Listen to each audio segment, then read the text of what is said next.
Quais as chances da Terceira Guerra Mundial acontecer agora? Em poucas palavras, grandes. Sempre são grandes.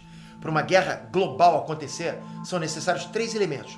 Uma organização mundial pouco eficiente para segurar os ânimos, um conjunto de pactos e alianças que arraste vários países para o mesmo conflito e um gatilho. Na Primeira Guerra Mundial, não tinha ninguém tomando conta das crianças, né? Tinha 2 polos opostos de aliança e um gatilho. Foi assassinado o Franz Ferdinand, o arquiduque, não a banda. A Segunda Guerra Mundial viu o fim da Liga das Nações, que não conseguiu resolver nada e tinha 2 opostos de alianças.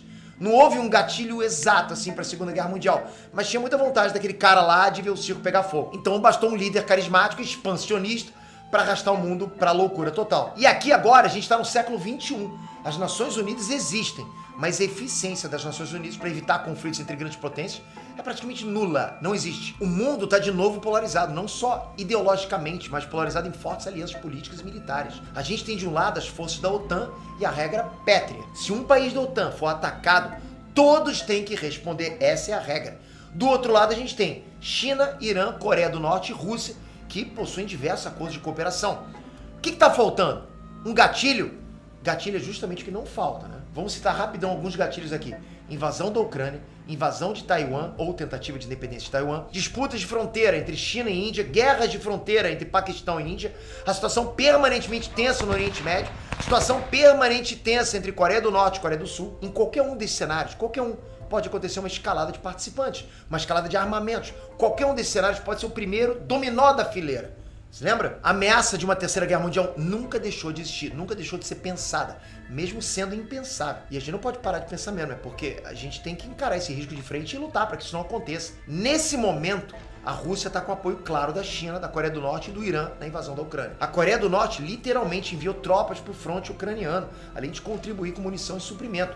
O Irã está fornecendo drones para a Rússia e a China está atuando com energia para manter a economia russa funcionando por causa das sanções de outros países, né? Do lado da Ucrânia, vários países da Europa estão oferecendo suporte civil e militar. E os Estados Unidos estão fornecendo armamento. Vocês percebem?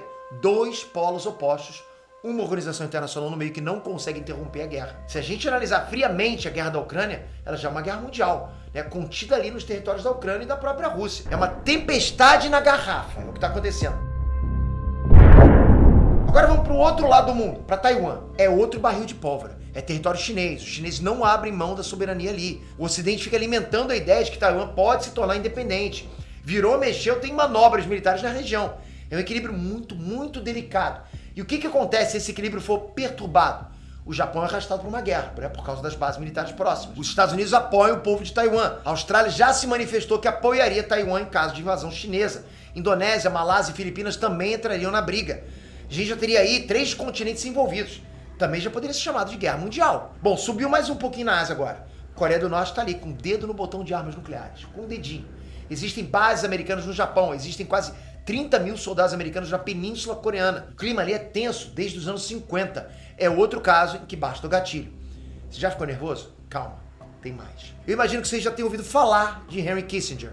Eu acho que nenhum ser humano nesse planeta compreendeu melhor o conceito de guerra e política internacional do que esse cara. Kissinger aprendeu muito ao longo dos seus 100 anos de vida. Ele foi diplomata especialista em geopolítica e serviu como secretário de Estado e conselheiro de Segurança Nacional dos Estados Unidos durante 2 governos diferentes.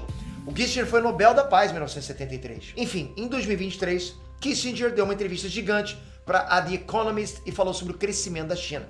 Ele se mostrou muito preocupado com a competição acirrada entre Estados Unidos e China. Kissinger disse o seguinte, abre aspas, estamos na situação clássica pré-Primeira Guerra Mundial, onde nenhum dos lados tem muita margem de concessão política e no qual qualquer perturbação do equilíbrio pode levar a consequências catastróficas. E Kissinger ainda fez outro alerta grave. A tecnologia de IA pode ser justamente aquilo que vai desequilibrar tudo. Ele falou que as inteligências artificiais vão ser um fator fundamental na segurança do mundo até 2030. O surgimento de armas automatizadas que não podem ser paradas, que não dependem da ação humana, pode ser o ponto de virada. Sente só o que ele falou, abre aspas. Vivemos em um mundo de destrutividade sem precedentes. Se você olhar para a história militar, pode dizer que nunca foi possível destruir todos os seus oponentes por causa das limitações da geografia e da precisão. Não há mais limitações. Todo adversário é 100% vulnerável. Lembra do MED? Destruição mútua assegurada. É isso que a IA pode resolver. Um sistema automatizado tão eficiente, tão veloz, que seja capaz de aniquilar o meu oponente sem que haja o risco de que eu seja aniquilado. Se uma potência atingir esse estágio, a guerra é certa. Se uma potência achar que a outra está perto de atingir esse estágio, a guerra é certa. É saber que eu posso te atacar sem que eu sofra nada. Esse equilíbrio é realmente muito delicado. Quem viveu os anos 80 deve se lembrar do programa Star Wars. Não tinha nada a ver com Jedi, com a força, não. Star Wars foi o apelido de um projeto militar dos Estados Unidos. A ideia era colocar um sistema de defesa em órbita. Na teoria, um conjunto de satélites seria capaz de interceptar os ICBMs russos ainda voando, né? A União Soviética pistolou, não teria mais equilíbrio, não haveria mais MED. A resposta dos russos foi curta e direta. Ou vocês suspendem esse projeto ou a gente vai pro X1 agora. Era uma situação muito parecida com a situação da crise dos mísseis de Cuba. Era um dos lados tendo uma ideia de que ia dar muita vantagem numa guerra nuclear, entende? Dessa vez foram os Estados Unidos que recuaram e o projeto Star Wars foi abandonado. Ficou nervoso? Agora pode. Mas calma, eu trago boas novas agora. Para a maioria dos especialistas, são baixas as chances de uma terceira guerra mundial terminar com trocação de mísseis nucleares, né? Agora eu te surpreendi. Sim, é possível uma terceira guerra mundial que não envolva arsenal nuclear. Exatamente como está acontecendo agora na Ucrânia. Nos altos círculos militares, ninguém avalia o uso imediato de armas nucleares numa guerra. Eu tenho 52 canais aqui no YouTube onde eu não apareço. É simplesmente uma esteira de fabricação de vídeos lá, onde eles me dão mais resultado financeiro, mais faturamento do que os meus próprios canais que eu apareço, do que esse aqui, por exemplo. E eu tenho um passo a passo onde eu ensino você a fazer isso, que é o YouTube sem aparecer. E agora ele está com baita de um bônus. Levando o YouTube sem aparecer, você leva junto o Tube Club. Você vai ser sócio do Tube Club, onde você vai ter uma galera te monitorando, olhando suas capas, olhando seus títulos, dando ideias para os seus vídeos, dando ideias de edição. Você não pode perder isso agora. Esse combo tá incrível. Toca aqui embaixo para você conhecer esse produto que você vai gostar demais.